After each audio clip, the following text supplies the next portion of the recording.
Umkhandlu wedolobha laseGoli uvotela ngokuphikisa imizamo yeqembu iDemocratic Alliance yokumisa ukuqanjwa kabusha kweSentin Drive ibe nguLeila Khaled Drive. iDA yafaka isicelo sokuphikisa ukuqanjwa kabusha, ithi idolobha likwazi ukukhokhela isidingonqangi ingasaphathwa eyokukhokhela izindleko ezihambisana nokuqanjwa kabusha.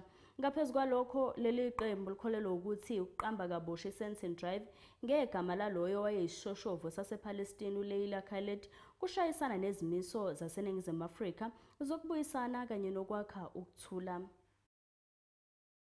Sichithiwe isiphakamiso samakhansela eqembu lezepolitiki iDemocratic Alliance izolo sokumiswa kokuqanjwa kabusha komgwaqo iSentin Drive.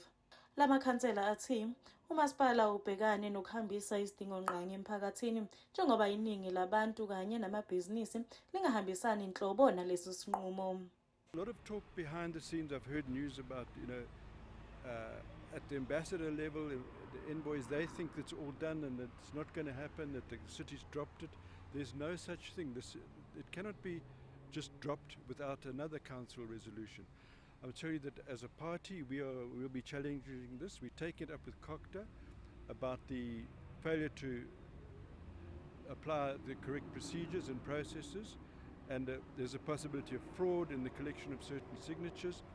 And if we don't get any joy with COCTA, we're taking a legal route because we think it's fundamentally wrong for a lot of reasons. Most of the residents, we canvassed 5,000 residents in this area, they rejected it. Businesses don't want it. It's bad for marketing.